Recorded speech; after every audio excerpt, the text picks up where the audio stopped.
Hola, soy Amanda Cano, madre de Nicolás, un joven de 15 años con autismo que ha transformado mi vida. Mi hobby es conversar, me encanta escuchar y contar historias. Y yo soy María Elena San Pedro, psicóloga, especialista en niños. Trabajo hace 40 años con personas del espectro del autismo y sus familias. El objetivo de este podcast es mitigar el sentimiento de soledad y confusión que atravesamos tantas familias con un hijo con TEA, compartiendo nuestras experiencias y reflexiones. No pretendemos ofrecer apoyos profesionales o terapéuticos, pero esperamos que nuestras tertulias sirvan como motivación o soporte para muchos padres. Nos encanta que puedan escucharnos. Bienvenidos.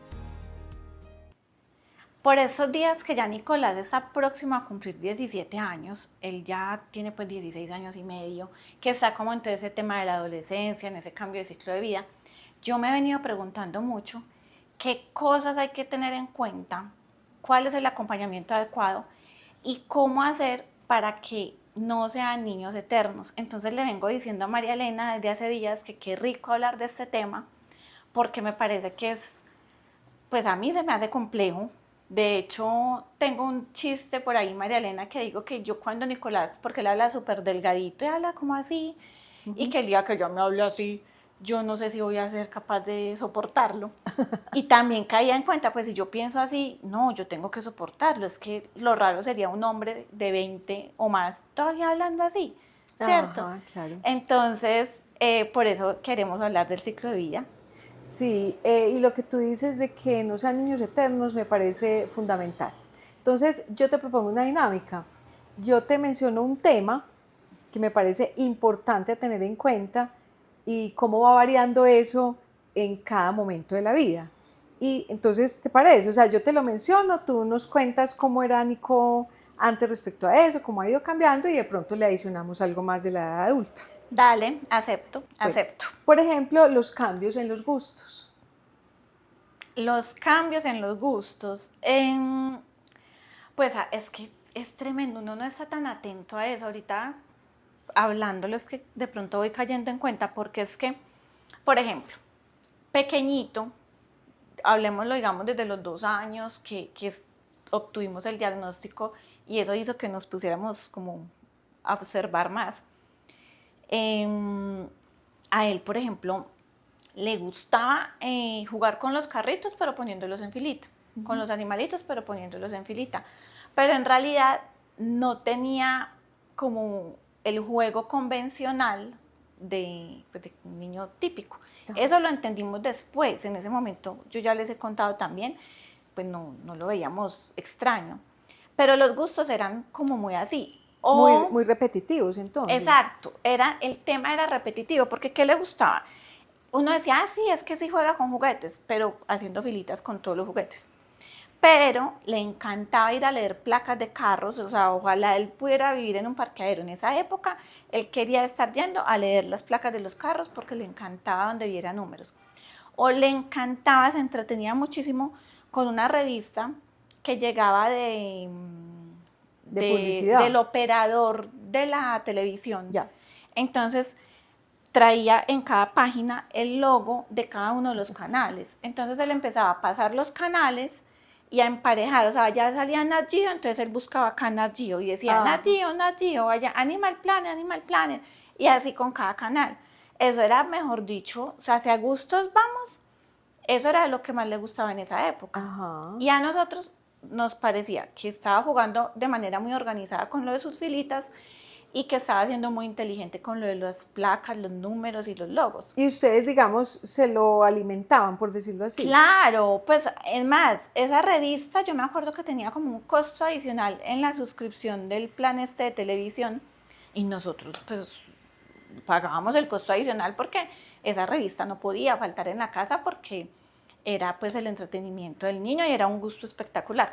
Ya cuando empezamos a aprender pues de todo esto del autismo, el tema repetitivo y todo, empezamos a notar que en el caso específico de Nicolás era muy importante darle el apoyo de brindarle otras alternativas y mostrarle otras cosas. O sea, Nicolás por sí solo, y todavía incluso se le dificulta, no va a estar como cambiando. O sea, él podría quedarse con lo mismo mucho tiempo y si no le brindamos nosotros las alternativas, no va a ser él el que las busque. Okay. Entonces, ¿qué ha pasado con los gustos? Hemos tenido que estar muy atentos a irle como enseñando otras cosas, mostrando otras cosas, e incluso me acuerdo mucho que cuando tenía, no sé, por ahí 6 años, trabajaba una profe con nosotros, nos apoyaba en la casa, y de pronto un día me dice, Amanda, para la próxima sesión la necesito a usted para que organicemos juntos el closet. Las dos con Nico, y yo, pero yo, ¿por qué? Es que está tan metida. Pero ¿y por qué? Y me dice, es que yo veo que Nico ya tiene juegos o juguetes pues que no corresponden a su edad. Y yo, oh, ¿cómo así?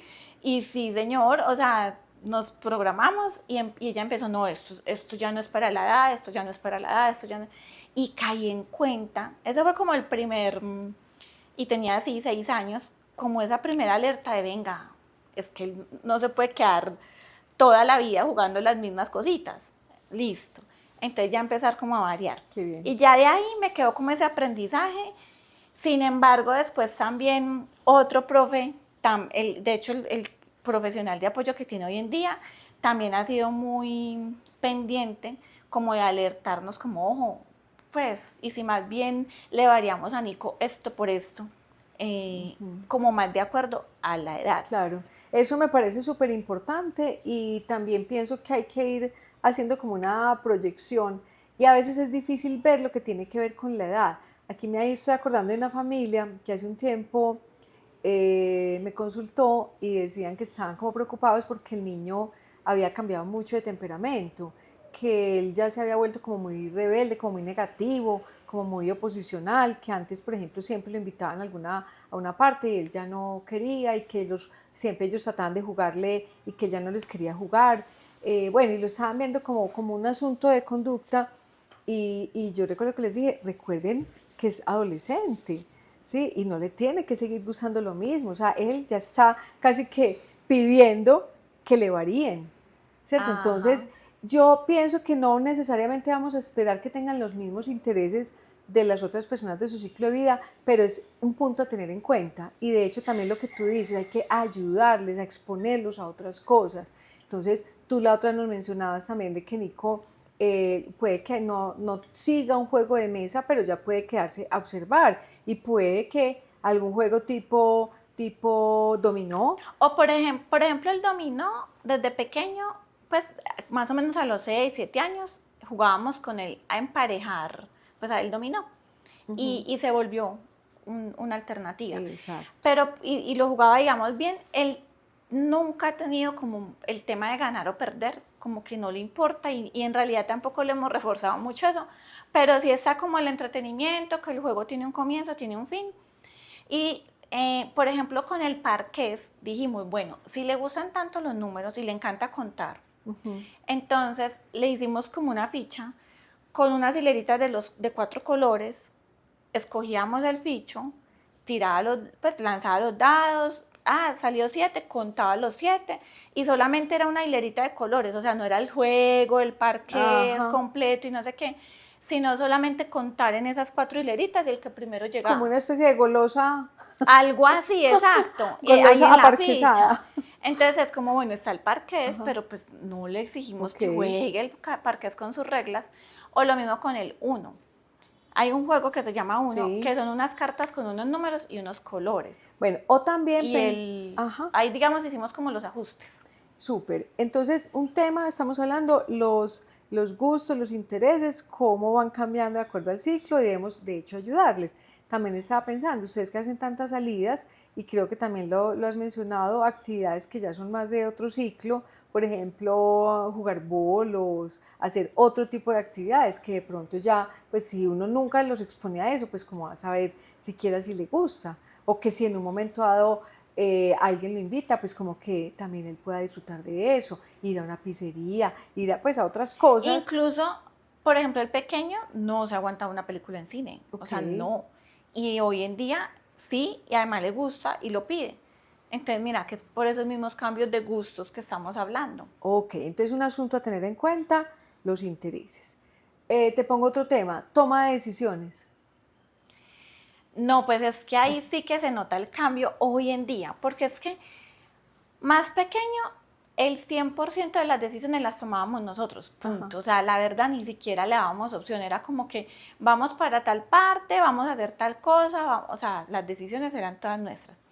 Luego, en el proceso, ya empezamos como parte, digamos, de ese apoyo terapéutico y de todo lo que nos han ido enseñando a nosotros, a ponerlo a participar. Entonces, incluso hacíamos unos tableros de elección con unos visuales donde salía qué quiere hacer Nicolás y le planteábamos 4 opciones y que él fuera el que eligiera para que fuera aprendiendo. Fue un proceso largo, porque además no se podía hacer pues con el 100% de las cosas, pero ya uno nota como él, ya con sus 16, si va diciendo como, decimos, no sé, vamos a ir al parque, y él dice, parque no, restaurante, o sea, ya empieza a participar, a opinar. Antes, por ejemplo, yo le decía, Nicolás, haz tal cosa, y él es súper obediente, o sea, Nicolás se ha caracterizado por ser muy obediente. Ya no, ya me dice, no quiero, o mamá, hazlo tú. Súper. Entonces a mí me parece, me da risa, porque yo le digo, por ejemplo, Nicolás, dobla esa ropa, es que mamá, hazlo tú. Entonces a mí me da, yo como que disimulo, pero a mí me gusta, porque yo digo, fue capaz de tomar esa decisión. Ahora yo creo que podemos tomar otro tema que sea el de las responsabilidades, entonces es un punto medio, porque claro, o sea, igual los adultos tenemos responsabilidades a las cuales no nos podemos negar, pero yo creo que el tema ahí de fondo es, entendamos que no todo lo podemos resolver por ellos y que a medida que crecen, uno de esos indicadores de ser adulto es ese, es poder elegir qué ropa queremos, qué música queremos, a dónde queremos ir y que habrá muchas situaciones en las que les debemos dar esa oportunidad de elegir. Con Nicolás ha tocado, con la ropa fue súper chistoso porque yo siempre, por ejemplo, si vamos para un paseo, para la piscina, para un clima de verano, pantaloneta y camiseta. Pero si vamos, no sé, para el cine, jean y de pronto una camisa de cuellito.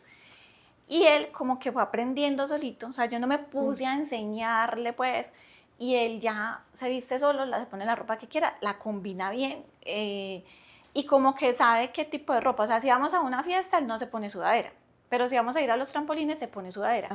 Él ya como que eso lo adquirió fácil, y me gustó mucho que cualquier día de la vida, ya no sé cuándo fue, como que decidió que si se va a quedar él me pregunta, ¿qué vamos a hacer? Entonces yo le digo, nos vamos a quedar en la casa todo el día. Se baña porque él tiene que bañarse, y se pone pantaloneta sin calzoncillos. Que él dice pantaloneta solamente, y el día que va a estar en la casa y no va a salir, no se pone calzoncillos. Y fue una decisión que tomó. Esa fue una elección. Yo no sé, entonces lo eligió él mismo, no afecta en nada. Incluso si ese día que estamos en la casa le digo, ven, hijo, acompáñame allá al supermercado. Sin yo decirle, va a la carrerita, se pone calzoncillos y ahí sí, ¿cierto? O sea, como que en su cabeza está eso, pero ve uno esa diferencia en cómo cuando al ir creciendo, pues va cambiando. Y por ejemplo, con la música, sí hemos sido nosotros los que ahora, por esta época, estamos muy pendientes porque caímos en cuenta que vamos poniendo lo que queremos nosotros, cuando queremos. Y ni venimos, siquiera le preguntaban. Ni siquiera. Claro. Y hace por ahí un año, sí venimos como siendo más conscientes. Entonces, hijo, que ¿nos quedamos así en silencio o ponemos música? Entonces dice, sí, ¿y qué ponemos? Entonces ya, como que hacemos la conversación entre los tres, pues, entre mi esposo, él y yo, y juntos. Entonces él hay veces también ya llega y dice, como que hay mucho silencio, dice que pongamos música, lo propone. O hay música y dice que apaguemos. Excelente. Bueno, planeación del tiempo. Bueno, con esa pasa lo mismo, también se ha ido transformando de una manera tremenda porque al comienzo todo era lo que yo planeara y ni siquiera pues con nadie más, o sea, lo que yo dijera, en el orden que yo dijera, como yo dijera, y con sus agendas, con dibujos muy específicos, con imágenes muy concretas. Ya después se fue trasladando a cosas más resumidas, ya después él mismo participaba, entonces yo decía, bueno, vamos a hacer tal cosa y después ¿qué? Entonces él buscaba entre varias opciones de visuales y ponía. Entonces como ir participando en esa decisión. Después una lista de chequeo escrita. Y ya vamos en un punto que él mismo en algunas ocasiones planea todo lo que va a hacer él solito o digamos que miti, pues, pero ya él tiene mayor autonomía en la planeación del tiempo. Excelente, yo creo que es algo que hay que resaltar porque pues parte de la vida adulta es eso, a mucho de la vida adulta es eso, es decidir cómo vamos a organizar el tiempo y no estar dependiendo siempre de instrucciones externas. Entonces, cuando hablamos de las agendas, tú sabes que muchos papás a veces se resisten y un poco pues como que dicen, ah, pero ya sabía hacer eso, pero no solamente es por tener digamos, la memoria de qué hacer, sino que es que tener la capacidad de planear el tiempo, a mí me parece fundamental, y lo que ustedes han hecho, ese es como el patrón a seguir, es al principio nosotros le planeamos, Ajá. y luego los vamos involucrando en ciertos aspectos que van a hacer en ciertos momentos del día y llegar al día en que ellos puedan planear todos solos. Bueno, excelente ese asunto. Te pongo otro tema que va cambiando con el ciclo de vida. Las normas sociales, las exigencias de comportamiento social. Bueno, ahí también es que partamos, por ejemplo, de una pataleta de un niño de 2 años, es normal. O sea, que el niño de 2 años esté haciendo pataleta en una fiesta, todo el mundo mira como, ajá, ya. Pero que el hombre de 16 años hoy está haciendo una pataleta de ese tipo, de tirarse al piso y no sé qué, pues eso ya es demasiado raro y además altera pues la dinámica. Entonces, con eso nosotros también hemos ido enseñándole. Pues al comienzo, es que yo incluso le decía a la gente, es que yo le tengo que enseñar a él, por ejemplo, a hacer la fila en los jueguitos infantiles. Como usted le enseña a leer y a escribir, yo le tengo que enseñar a él a hacer la fila. Y eso era una enseñanza así con la visual, allá haciendo la fila con él, enseñándole a no colarse. Bueno, y uno va notando como sí adquiere ese aprendizaje y en la medida que va creciendo, pues se va comportando mejor y queda mejor, porque esa es otra. Es que es como lo que se ve mal. Y ya él, como se ve tan grande, pues se espera que se comporte bien. Entonces ya él como que ha ido, gracias a esa enseñanza, entendiendo y bueno, es como, pues digamos que, ejemplo, yo no sé si ya les he contado acá que le encanta lamerse el plato después de terminar la comida. Eso es un gusto que, o sea, a él le fascina. Pero él aprendió y le enseñamos pues que puede en la casa, en la cocina, donde nadie lo vea. No en la mesa, con todos en la mesa. Y en los restaurantes definitivamente no. Entonces lo fue aprendiendo y no lo hace, ni sufre por eso, como que ya tiene claro. Eso implica detrás eso, mucha consistencia y también esa visión de que va a ir creciendo.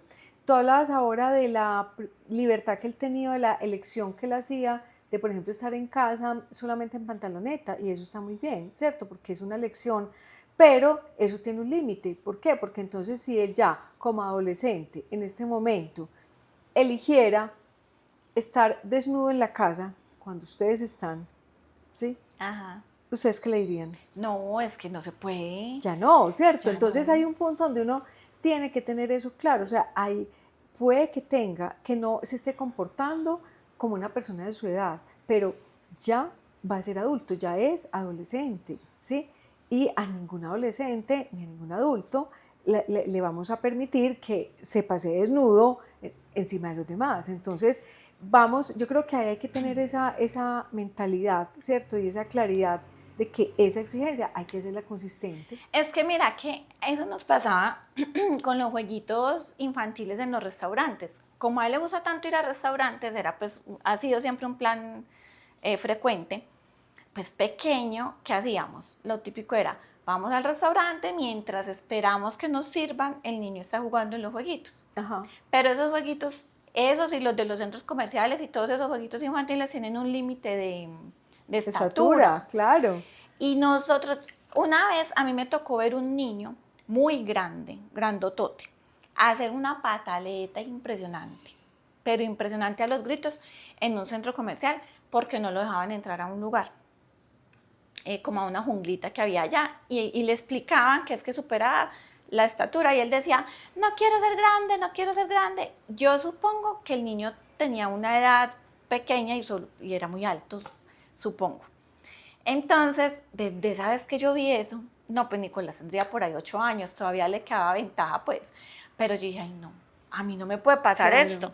Además, yo creo que ese niño no tendría ningún diagnóstico. Yo creo que Claro. quizás, Bueno, y si era simplemente un asunto de estatura, qué pecado, porque qué entonces si era pena. un niño que digamos, por edad cronológica podría usar eso, pero en el caso de los nuestros, que muchas veces hay ese desbalance entre su edad, llamémoslo mental, o sus habilidades, sus intereses más de un niño más pequeño, yo creo que hay que tener esa claridad, ¿no? Igual hay que irle generando eso, ese comportamiento socialmente esperado en cada ciclo de vida, y eso va a permitir que sea un adulto finalmente más acomodado a todas Y no esas. sufre, porque también Ajá, el tema es que sufra porque se está aguantando. No, o sea, lo hicimos desde muy qué rápido, como bien. la preparación.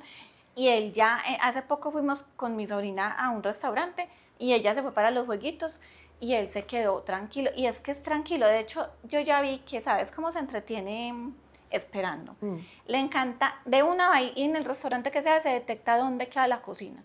Y le encanta ver cuando están los meseros yendo a traer y él es Ajá, siguiendo toda la sí, ruta yo creo que la del otra vez no lo mesero. habías mencionado, sí. Bueno, no, excelente pues ese asunto del comportamiento social. Habría dos temas, pero yo creo que los podemos fusionar: autonomía y colaboración en el hogar. Pues ve, pasa lo mismo. Pequeñito, pues yo creo que cero autonomía, casi que todos se lo hacíamos y que no colaborara en nada, ¿cierto? Porque además tan lindo, que pesar, pues no, ¿qué tal? Pero en la medida que ha ido creciendo, yo me acuerdo que desde por ahí los 5 años, enseñándole que lleve la ropa, que se quite la ropa y la lleve a la canasta de la ropa sucia, que ayudara, desde muy pequeño lo poníamos a ayudarnos a organizar el Ajá, mercado, me acuerdo. y así como siempre también participando, porque como él también tiene discapacidad cognitiva, entonces lo del mercado, por ejemplo, y lo de la ropa, se volvía como una forma. Con una disculpa. Sí, porque entonces uno decía, pásame las camisas blancas, pásame las camisas Ajá. negras, ¿cierto? Para poder ir trabajando como ese tema cognitivo. Y lo mismo, pásame las frutas grandes, las frutas pequeñas. Entonces yo en esa, como a los 5 años, le trabajábamos mucho por ese era el objetivo, pero por eso empezó a ayudar. Y luego veíamos que es que le gusta mucho colaborar, o sea, en la medida que nosotros le hemos entregado como mayor responsabilidad, que colabore, que participe, él se siente muy bien, o sea, se nota como emocionalmente cambia. Él, por ejemplo, hace un huevo revuelto completico, ¿cierto? Lo totea, lo bate, lo pone en la cacerola, pero es que uno le nota esa alegría, hay veces hasta se ríe, uno dijo, ¿de qué te ríes? Y dices que no sé, pero es contento, o sea, pero porque es Le que lo está encanta. haciendo él mismo, lo mismo, o sea, con lo de él, ¿no? Con aplicarse el mismo el desodorante, porque esa es otra. Pues antes no era tanto la rutina, pues más pequeño, no había que aplicarle desodorante, Claro. ni talco en los pies, ni loción, ya todas esas cosas hay que estar atentos. Y él es consciente y él dice, como desde pequeño le decíamos, entonces él dice que me va a poner hermoso. Entonces él dice, y saca las cositas y él mismo se aplica todo y se lo aplica bien. Entonces en eso también, pues, gradualmente hemos ido de acuerdo Qué a la bien. edad, como entregándole pues la responsabilidad. Qué bien. Y a mí me parece, por eso te decía, yo creo que autonomía y colaboración se van juntando, porque finalmente es un tema que yo creo que es relevante. Y yo te digo, creo que en el espectro del autismo, el 95% de las personas con autismo, por no decir que 98, pero pongámosle pues el 95, yo creo que tienen mucha capacidad para aprender muchas actividades de la vida diaria que van a hacerlos personas útiles dentro del hogar. Puede que haya una ultra minoría que se les dificulte, pero por ejemplo, un tema como lavar ropa, Ajá. sí, bueno, en muchas casas hay lavadora, entonces pues habrá algunos que necesiten la indicación pues paso a paso, o algunos solamente puede que lleven la ropa, pero muchos van a ser capaces, si les enseñamos, ¿sí?, de llevarla, seleccionarla, medir la cantidad de jabón que corresponda, accionar la máquina, ¿sí? Y qué dicha que puedan colaborar en eso, ¿cierto? Total, o Sí, incluso, ¿por qué no pensar en si vivieran solos? O sea, que si un día, por ejemplo, Nicolás se queda solo, yo pienso en eso, no hoy, o sea, hoy a los 16 años yo no voy a dejar a Nicolás un día solo, pero yo pienso, no sé, a los 25, se queda un día solo en la casa y que pueda hacerse su desayuno, Claro. o sea, que... O te lo puede hacer a ti, porque es algo en lo que no queremos pensar, Amanda, pero estamos hablando de ciclo de vida. Y cuando ellos lleguen a la edad adulta, sí, obviamente tú vas a estar mucho mayor, ¿sí? Obvio, nosotros los papás envejecemos. Pero ¿por qué me tenés que porque recordar eso? Porque es la realidad de la vida, pero si tú, cuando estés de mi edad, Nico, ya tú puedes decirle, ay, ve, hoy estoy aquí, ay, estoy con el achaque de las piernas, no me quiero levantar todavía, y que él te pueda hacer el desayuno, ¿no sería una maravilla? Sí, es más, creo que será algo que pueda empezar a trabajar pronto. Total, entonces yo creo que es eso, o sea, es proyectarse al futuro, es pensar que en cada ciclo de vida podemos irles abonando a esas habilidades, a esos aprendizajes. Llegará un momento en que lo pueda hacer solo, al principio puede que necesite más apoyo, como hemos dicho, pues de cada uno de los pasos, pero yo creo que es proyectarse a futuro, yo creo que todo eso es viable y es necesario. Y lo que tú decías al comienzo, tener la convicción de que no van a ser niños eternos y que así no tengan las habilidades cognitivas, algunos sí las tienen, otros no, ¿cierto? Los que no las tienen idénticas, eso no los hace niños, ¿sí? Él no va a ser un niño de 25 años, va a ser un adulto de 25 años, no igual a los demás, pero con muchas habilidades, sí, iguales o hasta más adelantadas, porque en esta autonomía sabemos que hay mucho inútil por ahí, ¿sí? Entonces, pues pero y no necesariamente con diagnóstico. Por eso, a eso me estoy refiriendo. Entonces, bueno, qué rico que toquemos este tema, qué bueno, yo creo que también proyectarnos y de verdad pues era como era la idea, pues como con este episodio era tratemos de ir más allá, de pensar no solo en el corto plazo, sino de ir pensando en que con estos cambios de ciclo de vida se los tenemos que fomentar, se los tenemos que respetar y van a ser personas pues mucho más autónomas y mucho más felices, creo yo, y las familias también. Chao.